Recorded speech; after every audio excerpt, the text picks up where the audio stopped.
The Ottoman Empire's secret weapon, how Janissaries changed world history. The story of the Janissaries is not just about elite soldiers, it's about how a military force shaped the fate of empires, challenged kings, and transformed warfare forever. The Janissary Corps, known as Janissary in Ottoman Turkish, was founded in the late 14th century under Sultan Murad I, originally composed of Christian boys taken through the Devshirme system, a form of levy or tribute. These young boys were converted to Islam, trained in warfare, and turned into one of the most feared military units in the world. They were forbidden to marry, to run businesses, or to engage in personal wealth accumulation. Their only focus was the state. In return, they received salaries, regular training, and privileges far beyond what ordinary soldiers could imagine. They lived in communal barracks, were taught discipline from a young age, and swore absolute loyalty to the Sultan. The Janissaries were among the first standing armies in Europe. While European powers still relied heavily on feudal levies and temporary troops, the Ottomans had a professional, salaried, full-time army. This gave them a clear military advantage during the 15th and 16th centuries. When the Ottomans captured Constantinople in 1453, it was Janissaries who led the charge through the broken walls of the Byzantine capital. Their discipline, coordination, and use of firearms were unlike anything Europe had seen before. By the 16th century, the Janissaries had become not just warriors but also political players. Their influence extended beyond the battlefield.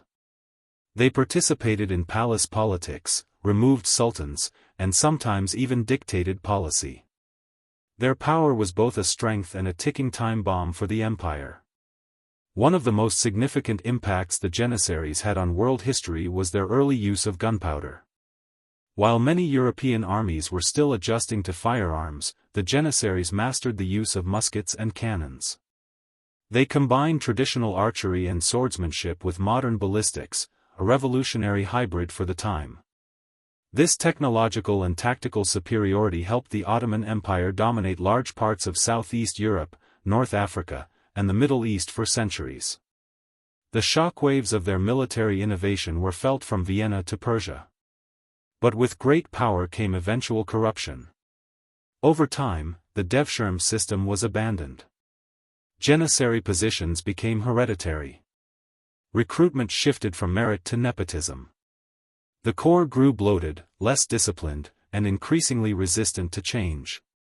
By the 17th century, the once elite Janissaries had become a political burden. They resisted military reforms, opposed modernization, and at times revolted against the sultans. In 1622, Sultan Osman II tried to disband them, and paid with his life. He was strangled by the very force he had hoped to reform. It wasn't until 1826 that Sultan Mahmud II succeeded where others had failed. In what became known as the Auspicious Incident, he declared war on the Janissary Corps.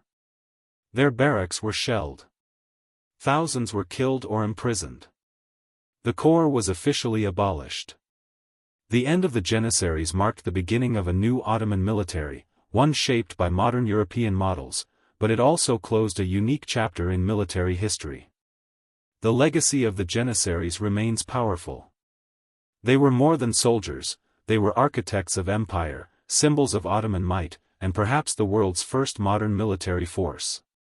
Their rise shows how innovation, discipline, and organization can conquer continents.